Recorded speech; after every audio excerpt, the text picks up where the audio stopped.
Se o Bolsonaro for reeleito, o que vai acontecer com as ações e com a renda fixa? Bom, se ele for reeleito, acho que a gente não pode esperar nada muito diferente do que a gente viu nos últimos 2 anos, que é uma maior interferência do governo na economia, então um discurso muito diferente do que aconteceu lá atrás, né, quando ele foi eleito presidente. Mas a gente pode ver um cenário de continuidade de uma série de reformas microeconômicas e estruturais, como o que a gente viu acontecer, né? Como a reforma da Previdência, né? A gente viu começar a caminhar uma reforma tributária, várias reformas microeconômicas, né? O saneamento, de telefonia, a gente deve ver mais reformas como essas, né? Como tem acontecido agora com ferrovias. Isso deve acontecer, isso deve trazer tração para esses setores e um cenário de médio e longo prazo. No curto prazo, a gente pode ver um desafio maior para o Brasil crescer. A gente vai ver o resto do mundo crescer mais rápido do que o Brasil. É o que muita gente chama de a grande moderação do Brasil, né? Se a gente olhar lá para o que compõe, né, o crescimento de um país, consumo, gasto do governo e investimento, o papel do governo tem sido no sentido de diminuir os gastos do governo. Por outro lado, né, uma taxa alta de desemprego, uma economia agora reaquecendo no mundo todo, tem diminuído o poder de compra das pessoas, né? Então, crescer somente pela via do investimento fica difícil em um cenário de inflação alta e com os juros acompanhando, né? Então, a gente pode ver um crescimento mais baixo do Brasil nos próximos anos, tá? Abaixo das expectativas do mercado. Por outro lado, a gente tem que lembrar que bolsa é um oceano isolado, né? A bolsa nem sempre reflete a economia, né? Então, a gente continua otimista, acredita que as empresas, né, que têm maior participação na bolsa, especialmente no índice Bovespa, tendem a se beneficiar de um cenário como esse. Por quê? Porque em um cenário de dificuldade ou de recessão, há uma certa concentração, consolidação por alguns setores e o crescimento econômico, né, que vem de fora, né, especialmente pós-pandemia, podem favorecer várias empresas na Bolsa Brasileira, né? Os bancos estão baratos nesse momento, né? As exportadoras também estão baratas e estão vivendo um momento positivo, né? Com um real depreciado, com uma recuperação econômica global, né? E uma série de commodities se apreciando, né? Por conta de movimentações e teses macroeconômicas que devem ficar por aí pelos próximos 5, 10, 15, 20 anos, né? E podem favorecer essas empresas. Eu focaria menos nas empresas mais ligadas, portanto, à tese de consumo, né? As varejistas, né? Que dependem muito de um ritmo acelerado de ganho de disposição de renda das pessoas, de queda do desemprego. Essas empresas eu ficaria um pouco de fora, né? Os bancos que têm como foco de rentabilidade o crédito, eu também deixaria um pouco de lado, né? Então, ao invés de olhar para uma XP que está entrando agora em crédito, eu olharia para um BTG Pactual, por exemplo, né, que investe mais no segmento corporativo, né, de fusões e aquisições, que se beneficiou bastante nos últimos anos também com o que a gente chama de financial deepening, né, as pessoas indo para o mercado financeiro, né, também as empresas indo para o mercado financeiro e enxergando, né, o mercado de capitais como uma fonte de financiamento, né. Então eu vejo nesse sentido governos totalmente distintos. Ainda assim, você tem oportunidades para ganhar dinheiro de qualquer jeito na bolsa, né? E eu acho que o Ibovespa vai ser um excelente veículo para você ficar aí no meio termo, né? Se a gente não tiver uma terceira via, a terceira via vai ser o Ibovespa. No caso da renda fixa, né, o que deve acontecer se o Bolsonaro for reeleito? Bom, eu acredito que a gente tende a ver, a partir de agora, uma lateralização, pelo menos, das taxas de juros esperadas para o longo prazo, né? O que isso significa? Que passa a fazer sentido você ter ali um título pré-fixado, um IPCA+, no seu portfólio, né? Claro, conjugando também com um tesouro pós-fixado, né? Que seria hoje o Tesouro Selic, né? Acho que, diferente de um cenário Lula, onde tem um intervencionismo maior, a gente pode ver um risco de percepção pelo mercado um pouco maior, né? Nos títulos IPCA+, ou pré-fixado. Eu acho que nesse momento o mercado já está, de certa forma, acostumado, né, com o Bolsonaro, então a gente pode ver, né, no longo prazo, né, as coisas se estabilizando, né? Então na renda fixa eu ficaria ali com uma LCI, um LCA, um CDB de banco ou títulos pré-fixados e IPCA+, que você encontra dentro do programa do Tesouro Direto. Em relação ao dólar, o que a gente pode ter de expectativa? Eu acho que sim, o mercado pode ter uma reação relativamente negativa, né, especialmente olhando pelo nível de rejeição, né, do presidente, olhando pelos últimos 2 anos de mandato, né, o dólar ele pode sim chegar a furar a marca dos R$6, mas eu acredito que à medida que a gente veja uma solução fiscal acontecendo, uma reforma tributária sendo aprovada, se isso acontecer, né, ou eventualmente ser colocado em prática aquilo que foi promessa, né, de privatização, aí sim a gente pode ver o dólar cedendo um pouco, né? Mas acho que isso vai depender muito mais do ritmo de crescimento global do que necessariamente do Brasil, né? Então, a gente precisa olhar um pouco mais para a inflação e juros nos Estados Unidos do que necessariamente o que está acontecendo por aqui. Resumindo, se o Bolsonaro for reeleito em 2023, né, a gente deve ver um cenário de dificuldade de crescimento econômico, a gente crescendo menos do que o resto do mundo. Isso vai impactar principalmente as teses mais ligadas a varejo, né? Então, eu ficaria de fora das varejistas nesse momento e apostaria nas teses um pouco mais tradicionais, né? Como algumas exportadoras, como principalmente os bancos aqui no Brasil, seguros, né? Empresas de utilidade pública, né? Como as elétricas e saneamento básico, e basicamente aqueles setores que estão passando por pequenas reformas, né? Microeconômicas, como o setor de telefonia, né? E também o setor de ferrovias, né? Em renda fixa, né, eu focaria mais nos títulos de longo prazo, né? Então, de repente, um IPCA+, até mesmo um pré-fixado, né? E isso pode ser tanto títulos do governo como títulos privados, como uma LCI, uma LCA, um CDB, eventualmente, de um banco. E o dólar a gente deve ver, eventualmente, uma subida de curto prazo, mas a nossa expectativa aqui é que ela se mantenha constante ou, eventualmente, o dólar até ceda em relação ao real. Mas isso vai depender, claro, do resto do mundo. Como investir no caso do Bolsonaro ganhando as eleições? Bom, acho que quando a gente vai analisar um cenário para investimentos, né, é super importante olhar um pouco para o passado e tentar identificar alguns padrões que aconteceram lá atrás, que obviamente podem acontecer novamente, com algumas variações, mas algumas demandas podem se repetir ao longo do tempo, né?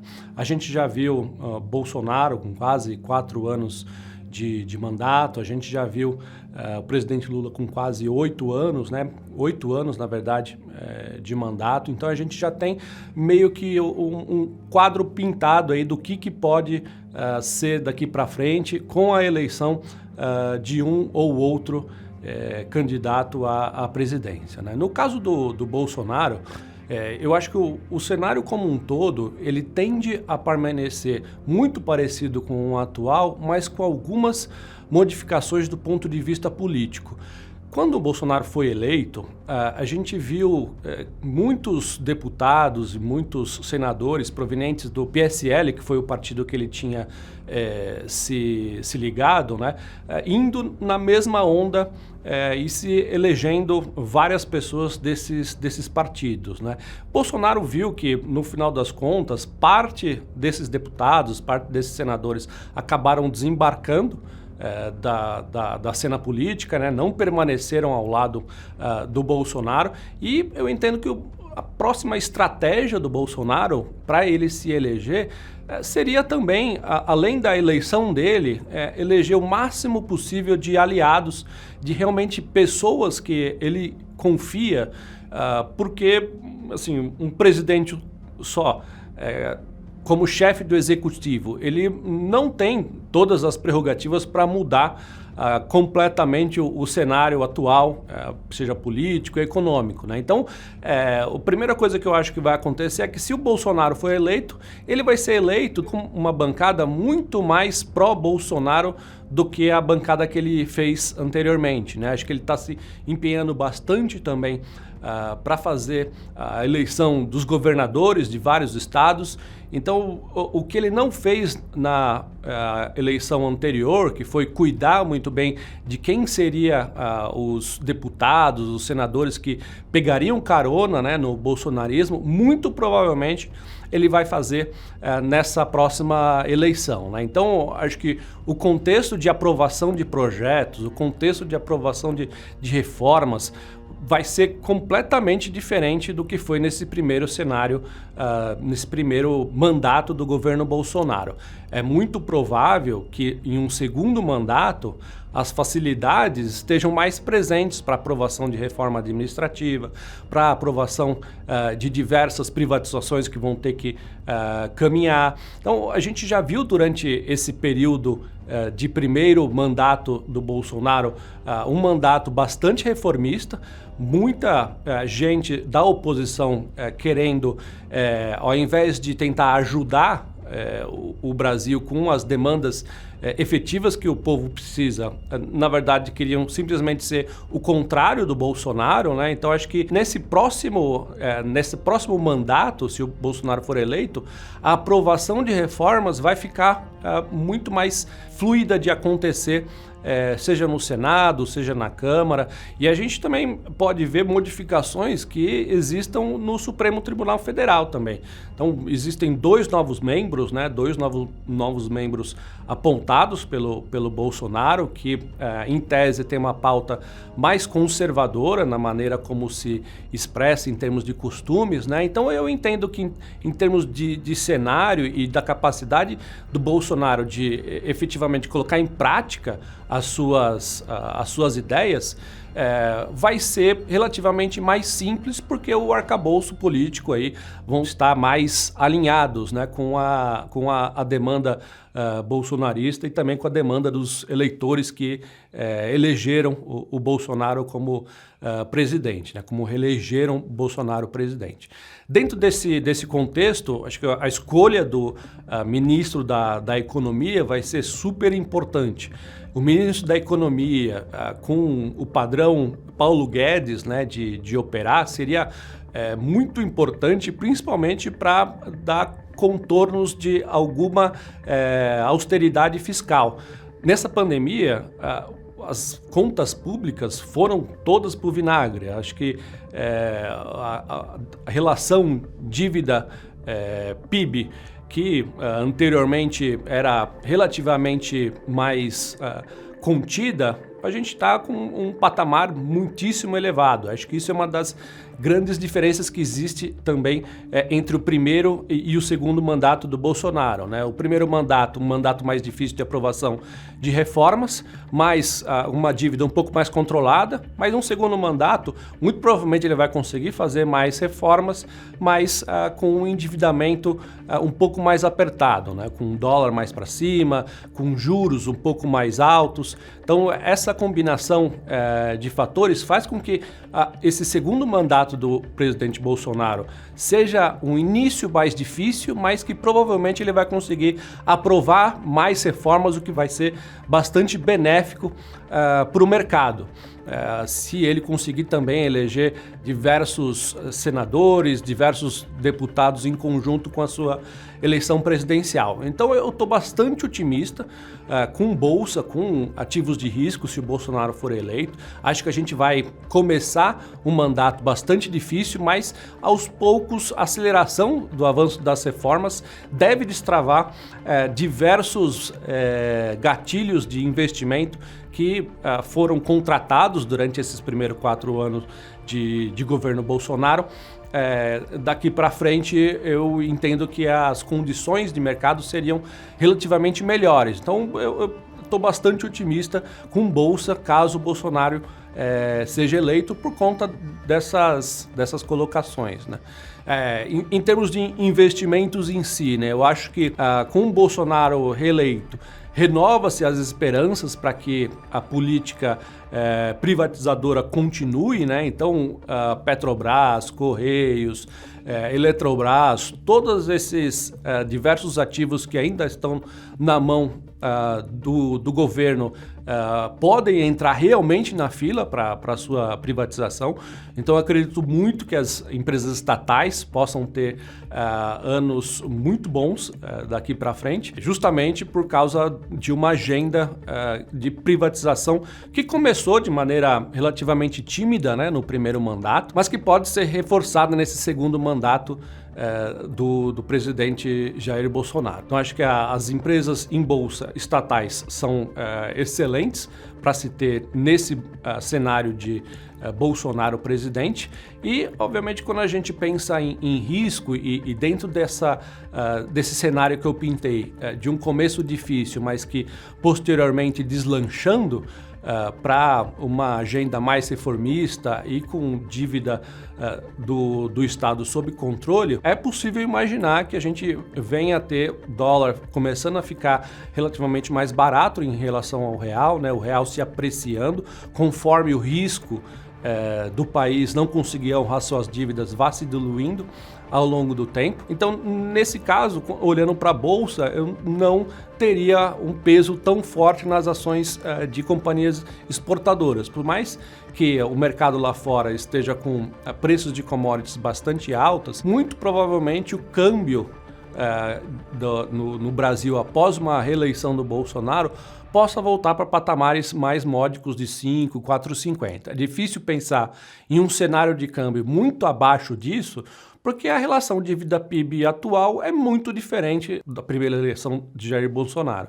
Então, acho que a gente não deve esperar uma taxa de câmbio muito mais baixa do que os patamares atuais, mas pelo menos não subindo além do que a gente já tem visto de 5,50, 5,70, que é o que a gente vê nesse final do ano, né? Então, o cenário doméstico muito provavelmente deve melhorar, então as companhias varejistas com o Bolsonaro eleito devem começar a performar relativamente melhor.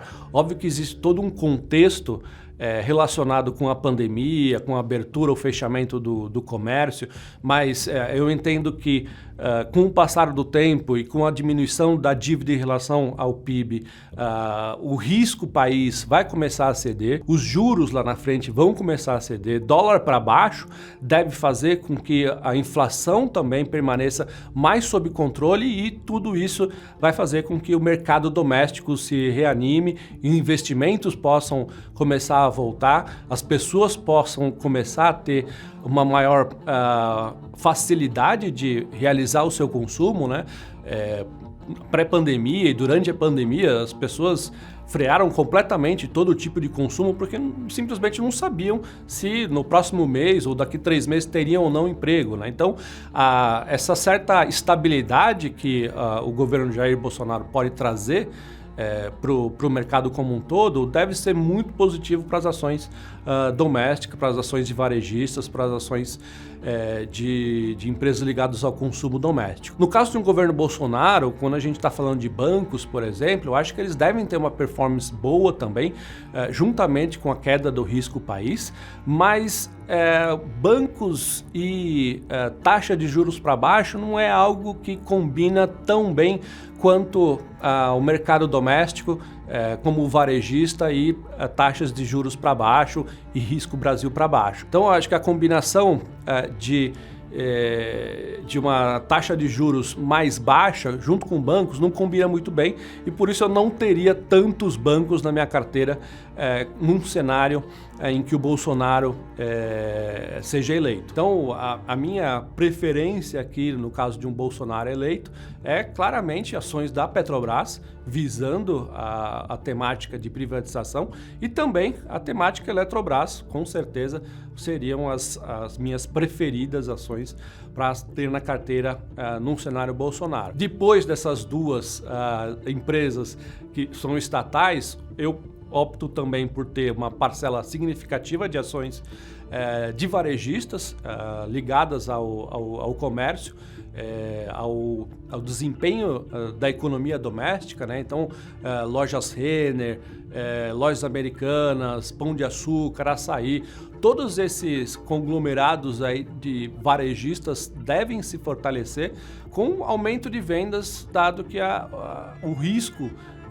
que o consumidor vê lá na frente de não ter mais o emprego tende a começar a diminuir. Então essas seriam basicamente as minhas principais apostas quando a gente está falando de mercado de renda variável, né? Existem também as oportunidades em renda fixa, que se destaca principalmente aquelas com taxas pré-fixadas e de longa duração.